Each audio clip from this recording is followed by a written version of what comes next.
Now to part two in our special report, Surviving the Trauma. The discussion over gun control has been renewed after a rash of deadly mass shootings, including the one at the Boulder King Soopers in March. KRDO News Channel 13's Bryn Carmen sat down with a panel of Colorado shooting survivors to get their take on gun reform. The answers they gave might not be what you expected. I want to say to the community, I am so sorry this incident happened. These three men, all survivors of mass shootings in Colorado. This is the Boulder Police Department. Talking about their trauma isn't easy, nor is talking about why this keeps happening in Colorado and around the country. And when it comes to gun reform, they offer a unique perspective. It should be treated as a massive responsibility. In the last several years, Colorado has enacted a number of gun safety laws. According to the Giffords Law Center to Prevent Gun Violence, here's a list of what legislation we have, including universal background checks and extreme risk protection orders, also known as the red flag law.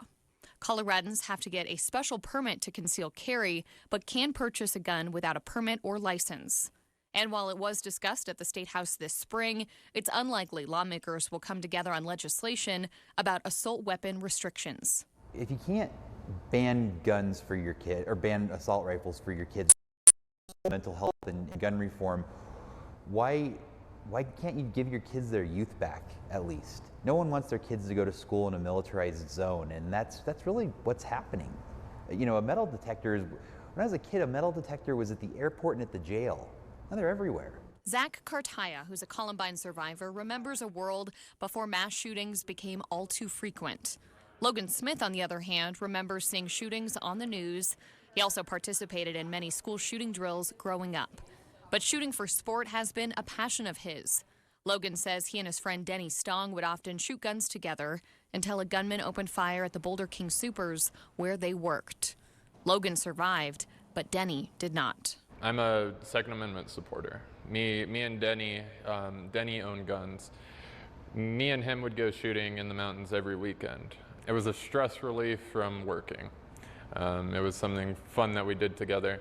Right now, 3 gun bills spurred by the Boulder shooting are being pushed by Colorado Democrats. Senate Bill 256 would repeal a state law prohibiting a local government from imposing bans on the sale, purchase, or possession of a firearm, giving cities more say on bans, so long as it's not less restrictive than state laws. But GOP leaders think that would only cause confusion city to city.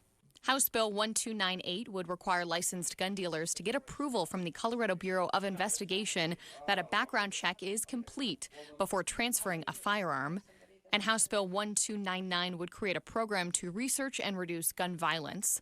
Republicans, though, continue to push mental health resources and funding instead of an overhaul of gun laws in Colorado. Definitely more intensive background checks.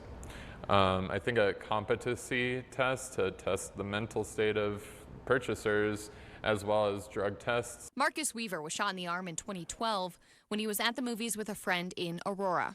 He wants to see more sweeping action at the federal level. I don't think any of us have once said that we're against guns. You know, I just think it's the type of guns and people who, you know, have access to those guns that don't really need those guns. And that it just seems to be happening so much, we just need to blanket it. And Zach believes the mindset needs to be shifted with how we approach gun violence. You can't go to school. You can't go to the grocery store. You can't go to the big box stores. You can't go to municipal centers. You can't go to some outdoor spaces. You can't go to restaurants, the list goes on. Am I talking about COVID or am I talking about our gun problem? We have a really terrible public health crisis, and that's how this needs to be addressed. Governor Polis recently signed 2 bills into law that will tighten gun regulations in Colorado. The first is that you must report lost or stolen firearms within 5 days after you realize that it's missing. And the second is that Colorado gun owners will now be required to safely store their firearms. Bryn Carmen, KRDO News Channel 13.